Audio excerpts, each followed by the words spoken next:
A Voz dos Açores, com Graça Castanho.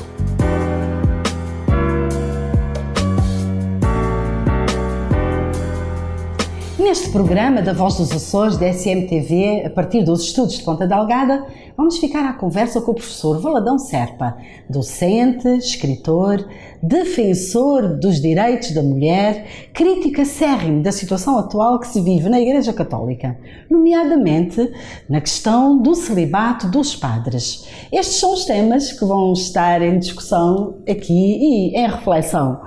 Bem-vindo, professor Valadão. É um prazer muito grande tê-lo aqui connosco e poder ouvir que ensinamentos é que trará para todos nós. A que é que se deve? A minha pergunta, professor, vai no sentido de perceber a que é que se deve este título de professor. Qual é a sua caminhada académica? Que formação é que o professor faz? Eu tenho muito prazer em estar aqui e o convite que me foi feito é apreciado. Quanto à pergunta como é que foi a minha, digamos, carreira académica, eu fiz o Seminário de Angra e o curso do Seminário de Angra. Depois de ter completado o curso, a gente sabia que alguns eram escolhidos para depois voltarem a professores do próprio seminário, e o bispo mandou-me para a Universidade Gregoriana de Roma, onde a maior parte dos bispos, mesmo dos papas, estudaram, o que aconteceu comigo foi muito interessante, porque foi uma coincidência que me levou a refletir, a pensar, a rever os meus princípios, porque coincidi com o Concílio Vaticano II. Eu estive exposto a uma autêntica revolução intelectual da própria Igreja. E é claro, ao regressar, fui para professor lá no Seminário de Angra, e eu depois vim para Ponta Delgada. Também foi professor no Seminário de Ponta Delgada? Ponta Delgada. Mas no professor, Seminário Colégio. Mas esse título que lhe é atribuído hoje em dia, o professor é professor doutor, pois. Parte depois para os Estados Unidos e continua os seus estudos. Sim. E quando regressei, o estudo de continuar, eu estava completamente transformado em relação àquilo que eu era antes. A Igreja estava a atravessar um momento extraordinário de revisão.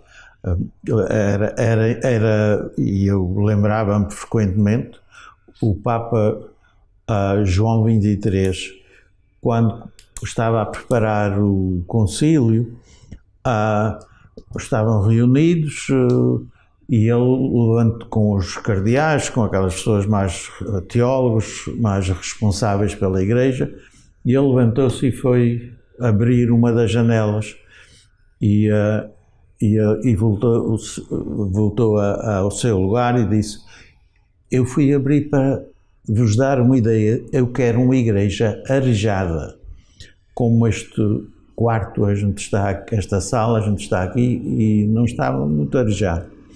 De maneira que esta ideia de repensar, de atualizar a Igreja num método completamente diferente do que está a fazer o atual Papa Francisco. Ele usou as estruturas da Igreja naquela altura, os concílios, os encontros de preparação dos teólogos. Este Papa está a fazer de uma outra maneira, porque acha que esta agora não resultaria. Uma revolução vinda de dentro. Exato. Não tem surtido grandes efeitos. Sim. Esta revolução do Papa Francisco tem muito a ver com os fiéis no seu todo, com as massas. Pois, e e até a própria estrutura que ele está a fazer, a nomeação dos cardeais, a atualização das pessoas que trabalham mais junto dele, ele está a escolher pessoas que ele pode confiar e que têm dado testemunho capazes de se abrir ao mundo que atualmente é necessário. A Igreja Católica não pode continuar a sobreviver, agora já não é um tipo de reforma unicamente, é de sobrevivência sem transformar-se, mudar, atualizar-se. Essa reforma, não é? Essa reforma que está em curso. O professor, num determinado momento, vai para os Estados Unidos. Sim, fui para os Estados Unidos porque, de certa maneira, quer dizer, havia muitas coisas que estavam a acontecer, e evidentemente a minha própria família, meu pai, minha mãe, coisas estavam para lá, e eu aqui já em São Miguel, o partido estava em Ponta Delgada, eu de certa maneira precisava de sair do ambiente, porque não é fácil voltar como eu voltei e não encontrar praticamente ninguém que sintonizasse com as minhas ideias. Estamos a falar de uma época em que a própria população dos Açores vivia uma religiosidade muito fechada, muito orientada pelos padres, e ninguém queria contrariar essas orientações. Exato. O professor chega com ideias arejadas, pronto para revolucionar, e não havia eco junto das pessoas com quem interagia. Até havia reação. Negativa. Absolutamente. A tudo o que fosse novas ideias. Porque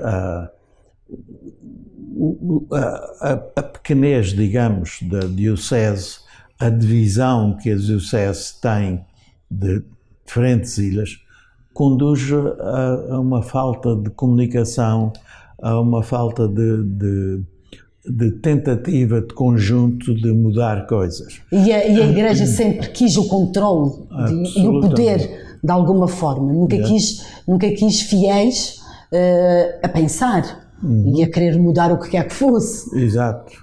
E isso não professor, mas o professor vai para os Estados Unidos e continua os seus estudos nos Estados Unidos. Sendo eu continuo.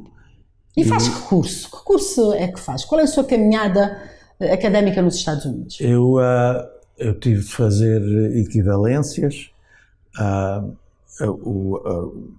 Inicialmente aquilo que eu me envolvi não era aquilo que eu mais desejava, mas há o aspecto da sobrevivência, em que a gente tem que aceitar o melhor que encontra naquela altura. E é claro, a comunidade portuguesa era muito grande, extensa, já muita gente que eu tinha encontrado, alguns até tinham sido meus alunos nos Açores, de maneira que eu comecei a ver que havia possibilidade de fazer coisa. Nessa altura havia chamado o bilingue, que era o ensino bilingue? O ensino bilingue, e que as pessoas reconheciam e aceitavam a língua das diferentes comunidades. E o português era uma língua que tinha muitos falantes, sobretudo aqui na costa leste. Havia a própria Universidade de Massachusetts, tinha cursos apropriados para isso, e eu envolvi-me um pouco com isso. Em Cambridge comecei por ensinar português a nível do high school, do liceu, e depois fui para a Universidade de Massachusetts, em Boston. Essa vida de professor certamente colocou o professor Valadão em contato com falantes do mundo lusófono todo. Como é que foi essa experiência de poder ajudar crianças e jovens nesse processo de transição. Era difícil para os jovens chegarem a um país como os Estados Unidos e verem-se integrados em plenitude nas escolas? Era. Era e é. E é ainda, e uma das coisas é que o ensino, o estudo sai dispendioso nos Estados Unidos. Eu, por exemplo, na universidade tinha alunos que trabalhavam para poder estarem na universidade, porque não podiam pagar a família. Alguns deles tinham chegado, delas tinham chegado há pouco tempo, de maneira que não pensar em milhares de dólares, que era o que existia, não era fácil. Uma das dimensões da minha atividade deu-se com a origem das línguas latinas, como por exemplo o espanhol, em que havia muita gente e que estavam muito interessados na língua portuguesa. Por exemplo, o Brasil, a presença não era muito grande. Era uma comunidade bastante mais recente, mais jovem. A portuguesa já havia um pouco, mas não faziam a ligação muito direta com as comunidades novas, jovens. O professor faz uma caminhada muito interessante como na área da mediação. O que é que fazia exatamente? Porque quando vai para a universidade já não vai ensinar língua portuguesa, Não. vai no âmbito de um projeto diferente e com ensinamentos junto dos seus alunos também bem diferente. Que intervenção foi essa que fez na universidade? A mediação foi uma dimensão importante que eu na altura fiz parte do aconselhamento a jovens e preparação para os chamados conselheiros dos jovens na igreja, na escola. E aí essa ideia dos próprios estudantes ajudarem os estudantes a resolver os seus problemas, formaram-se grupos muito interessantes e com muito interesse para as escolas. E depois, em Portugal, não havia ainda muito esse conhecimento e eu envolvi-me aí e realmente achei até que... O professor foi a primeira pessoa a falar de mediação num projeto feito em parceria com a Universidade Aberta. Foi. E esteve envolvido na formação de dezenas de docentes dos vários níveis de ensino nessa área. Como é que foi essa experiência, trazer essa inovação na altura até Portugal? Eu achei uma recepção extraordinária. E até uma das pessoas que se envolveu muito a sério foi a Lídia, nossa colega Lídia, Grave Rezendes, que já faleceu, infelizmente já faleceu. Tão jovem. E depois quando eu regressei, fui várias vezes já à Universidade Aberta e até numa determinada altura o interesse era tanto que a Universidade Aberta não tinha capacidade para todas as pessoas que queriam fazer a formação conhecer o que é que se tratava. E fomos, portanto, para a Universidade Católica. E eu não sei, dessa vez já havia talvez umas 500 pessoas interessadas em estudar essa coisa. Todavia, então, grande parte da sua vida, professor Valadão, fala e vive-a como professor. Mas a vertente de escritor também é muito importante. Pois. Como é que aconteceu este ímpeto, este desejo de começar a escrever? Foi algo que trouxe da adolescência ou isto já surge na idade adulta? Não, eu acho que sim, que já tinha um interesse, por exemplo, uns poemazinhos, e isto proporcionou-me evidentemente, digamos, sair do nosso ambiente. A gente nota as diferenças, aquilo que se distingue como tal, e a comunidade portuguesa, nessa altura, interessava-me um estudo a respeito da comunidade. O professor começa a escrever a sério, publicando já nos Estados Unidos. Pois, exatamente. Quando vai para os Estados Unidos, Exato. não é? E já retrata essa nova situação que encontra na diáspora. Sim, e a minha tese de doutoramento foi a respeito da comunidade portuguesa, sobretudo açoriana. E o título é Agente dos Açores. Resultou num livro, isso é um romance. E que foi basicamente a minha tese de doutoramento. E que me deu abertura a muitas coisas que eu nunca tinha refletido tão bem.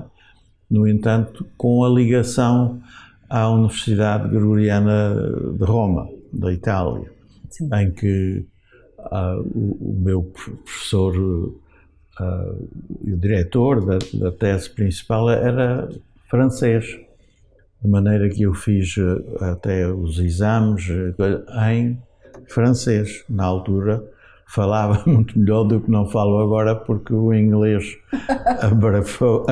abafou um pouco da fluência. As línguas precisam de muito treino, não é? Muitas oportunidades. E sem as usar não se mantém. Professor, esse foi o livro, Gente dos Açores, que acabou sendo distinguido pela Biblioteca do Congresso. Do Congresso. Como é que foi essa história? O professor viu esse livro? Eu não... Se o livro é publicado nos Estados Unidos, naturalmente vai à Biblioteca do Congresso, mas o que foi que eu não sabia, foi que fizeram a translação, não é tradução, é em braille, sim, do livro, para pessoas que nessa altura já estavam envolvidas nas tais aconselhamentos das escolas, e em que o livro tratava de... Está disponível em braille, não é? E claro que isso foi a primeira pessoa, o primeiro escritor de língua portuguesa eu não sabia, a passar por essa eu recebi uma comunicação da Livraria do Congresso a dizer se eu autorizava. Eu mandei para a editora, sim senhores, e até esperavam que aquilo tivesse expandido muito, e o livro está na Biblioteca do Congresso para quem tem deficiência de visão. Isso foi uma grande honra, certamente. Mas o professor tem outras obras publicadas, para além de Gente dos Açores. Eu tenho... Quais foram os outros títulos? Bem, eu...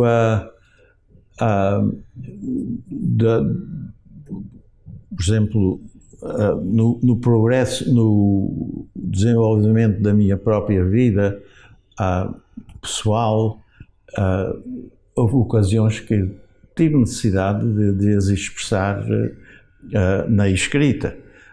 Primeiramente, essa Gente dos Açores, depois houve a Guiomar, Uma Pessoa Só é Pouca Gente, que foi um dos últimos livros, mas até dos que eu me empenhei mais.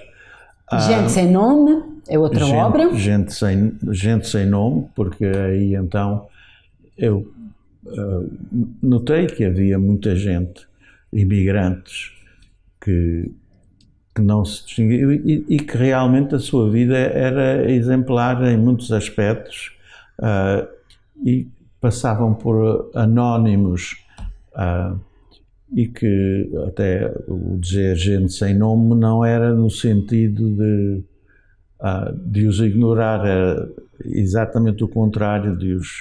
Dar-lhes nome, dignificar o nome. Professor, nós vemos que a palavra gente está em quase todos os seus livros. Pois. Gente dos Açores, gente sem nome, uma pessoa só é pouca gente. Porquê esta Isso aí eu já estava repetição? Muito sensível à linguagem, o género masculino e feminino da própria língua. O português é uma língua latina e o latim tem origem neste rigor de linguagem masculina. E eu acho que até a partir do cristianismo vai até enquadrar-se no próprio Deus, que se a gente perguntar, mesmo ainda hoje, às pessoas Deus é masculino ou feminino, é do sexo, as pessoas de Deus é ele, Deus não é ela. De maneira que o latim continua a marcar a língua quanto ao género. E ainda hoje é realmente, eu sinto realmente não só tristeza, porque eu tentei até publicar livros sem nunca usar a linguagem masculina.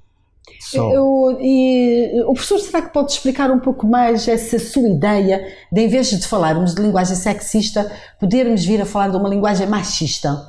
Pois, porque a linguagem...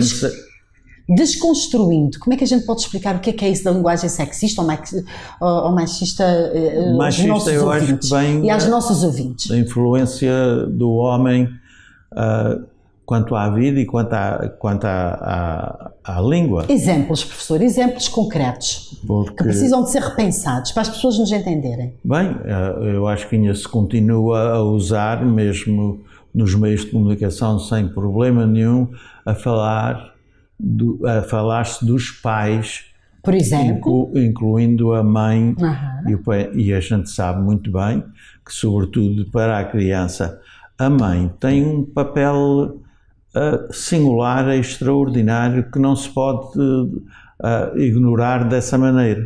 Mas ainda hoje, eu vindo de Boston aos Açores, e no avião, uma senhora que fazia os anúncios, ela dizia sempre, senhores passageiros. Ignorando todas as mulheres que vinham naquele avião. Mas logo a seguir, porque havia a tradução também em inglês, ladies and gentlemen. E o que é que o professor sente quando vê na literatura, ou quando ouve alguém utilizar o homem com H maiúsculo, exato, representando uma população inteira, a humanidade inteira, onde muitas vezes são mais as mulheres do que os homens? Eu acho que é um subterfúgio para encobrir o que a realidade não aceita. Falar do homem em maiúscula e vai fazer um enquadramento com a religião. O homem, Deus, portanto, é sempre aquela procura de justificar essa linguagem. E há muita gente que não tem consciência disso. Eu lembro-me na universidade em que eu organizei um encontro em Boston, a senhora cônsul daquela altura era uma mulher. A primeira, e acho que ainda não houve outra, era açoriana, e eu fiz uma apresentação sobre a linguagem sexista ou machista, e a senhora disse que em Portugal que isso já estava resolvido, que não havia nenhum problema quanto a isso. Eu fiquei mas respondi-lhe, disse, eu não sei onde é que a senhora tem andado, mas isso não mas a ignorância e a falta de estudo faz com que as pessoas também não tenham consciência. Exato. E o que é que o professor então defende, advoga, para tentar colmatar essa lacuna linguística. Aliás, nós temos uma máxima sua em que o professor defendeu que a linguagem machista é o maior arcaísmo do português no presente. Como é que a gente contorna essa dificuldade? Como é que a gente põe nos nossos discursos orais e escritos a presença da mulher? Tem havido um certo progresso, mesmo quanto ao atual presidente, o primeiro-ministro, uma vez por outra, dizem os homens, as mulheres... Especialmente quando estão em fase de eleições. Eleições, porque a mulher é importante nesse aspecto. A gente vê ao mesmo tempo, mesmo nas universidades, nas escolas, a mulher hoje em dia é mais numerosa a sua presença do que a do homem. E eu acho que devia haver, da parte do próprio Estado e da organização escolar, uma atenção especial a essa injustiça que continua a agraçar. Há muita gente até que a gente pode falar da linguagem machista, sexista, que não atenda à presença da mulher, e há pessoas que acham que ainda hoje em dia, para quê? Não, o mais fácil é dizer os pais diz tudo e ignoram que a presença da mulher atualmente tornou-se imprescindível. Professor, vamos voltar à questão que nos trouxe aqui no início. A Igreja Católica. O professor é um acérrimo defensor contra o celibato. O que é que acha dessa situação? Há ignorância muito a sério, porque a Igreja no início não era o que foi pintada e fizeram a tentativa de que era uma questão de homens, que eu conheço ainda hoje pessoas que dizem, mas Cristo escolheu foi homens, não foi mulheres. Mas já se comprovou que um daqueles apóstolos é Maria Madalena, por exemplo. Absolutamente. E a Igreja, hoje em dia, continua a manter, embora comece-se a ver que a situação atual não se pode manter por muito tempo. A Igreja, se não alterar o seu procedimento e as suas leis em relação mesmo ao celibato, a Igreja daqui a poucos tempos não tem ninguém. E os escândalos têm sido sucessivos, além com as disso, questões da pedofilia, com os padres que têm as suas mulheres e filhos. Exato. A própria Igreja, há pouco tempo, teve a necessidade de chamar a atenção para esta urgência dos padres assumirem os filhos e as filhas. E mesmo a nível dos próprios responsáveis, os cardeais. Houve um cardeal agora australiano que está a ser processado nos tribunais civis por causa de não ter, em relação aos padres que ele faziam parte da sua diocese, não ter tomado não ter castigado, não ter feito queixa formalmente, não ter interferido, porque havia era encobrir. O seu livro, Uma Pessoa Só é Pouca Gente, de alguma forma reflete essa necessidade de os padres que quiserem constituir família terem esse direito. E o professor sente na sua vida que se tivesse mantido como padre sozinho, seria muito pouca gente. Absolutamente. E que homenagem é que quer prestar aqui à sua família? Conte lá como é que essa sua família cresceu e está ampliada, e a alegria que esses netos e essa neta lhe têm trazido. É uma coisa incrivelmente agradável, plena mesmo da realização humana, momentos de felicidade que eu nunca teria tido se não tivesse uma filha, pelo menos, é a única que eu tenho, e netos dessa maneira. Aquele amor que eles mostram por mim é tão genuíno, tão original, que ninguém sabe. E professor, e naquela família que o professor constituiu está Deus? Absolutamente, e eu acho que até Deus muito mais completo, muito mais compreensivo do que aquele Deus que durante muito tempo no seminário, por exemplo, o meu neto mais velho tem 12 anos, foi a idade que eu tive para ir para o seminário. Meu Deus! E quando Experiência! Exato. De maneira que eu acho que é uma dimensão que faz falta à Igreja e que a Igreja um dia... Devolver a dignidade humana. Exato. Não é? E respeitar os direitos do próprio ser humano, a sua sexualidade, Exato. desde que a pessoa queira. Exato. Porque certamente há padres que não se importam com o celibato e podem manter-se assim, mas absolutamente, mas ter a liberdade. É bem melhor assumir do que andar num jogo duplo, Absolutamente. em que toda a gente sabe que a maioria dos padres tem as suas companheiras e tem filhos e tem filhas, e as comunidades acabam até por aceitar. E foi precisamente isso que o professor quis evitar e acabou sendo contra e partir para outro, como muita gente. Eu acho que... Não é? Como muitos outros colegas partiram para outro tipo de vida.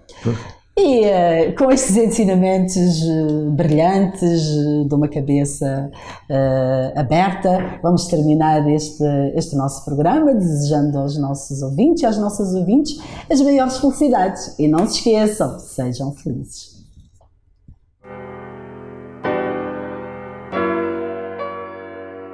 A Voz dos Açores, com Graça Castanho.